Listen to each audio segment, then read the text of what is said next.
রাধে রাধে বন্ধুরা, একাদশী করলে কি কি উপকার পাওয়া যায়? একাদশী ব্রত পালন করলে কেবল আধ্যাত্মিক নয় বরং শারীরিক ও মানসিকভাবে কিছু উপকার পাওয়া যায়। শারীরিক উপকারিতা: ডিটক্সিফিকেশন।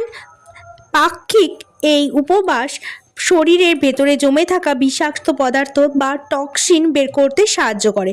হজম শক্তির উন্নতি: টানা কাজ করে থাকা ডাইজেস্টিভ সিস্টেম একদিন বিশ্রাম পায়, ফলে পরবর্তী সময়ে এটি আরও কার্যকরভাবে কাজ করে।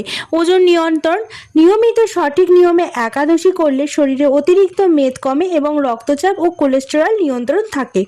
ক্যান্সার প্রতিরোধে সহায়তা: অটোফেজি প্রক্রিয়ার মাধ্যমে শরীরে তার নিজের ক্ষতিগ্রস্ত কোষগুলো পরিষ্কার করে ফেলে, যা দীর্ঘস্থায়ী সুস্থ থাকতে সাহায্য করে। মানসিক ও স্নায়বিক উপকারিতা: মনোসংযোগ বৃদ্ধি: উপবাসের ফলে মস্তিষ্কের ব্রেন ডিরাইভড নিউরোট্রফিক ফ্যাক্টর নামক প্রোটিন বৃদ্ধি পায়, যা স্মৃতিশক্তি ও মনোযোগ বাড়াতে সাহায্য করে। মানসিক প্রশান্তি: লঘু আহার বা উপবাস মনকে শান্ত ও স্থির রাখে, ফলে রাগ বা উত্তেজনা কমে আসে। ইচ্ছা শক্তি বৃদ্ধি: প্রিয় খাবার সামনে রেখেও নিয়ম মেনে চলা আপনার আত্মসংযম এবং মনের জোর বহুগুণ বাড়িয়ে দেয়।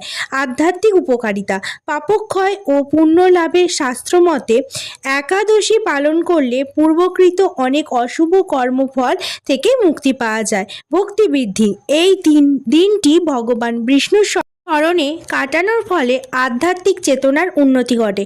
জন্মান্তর থেকে মুক্তি: বিশ্বাস করা হয় যে ভক্তি সহকারে একাদশী পালন করলে মোক্ষ বা পরম গতি লাভ করা সহজ হয়।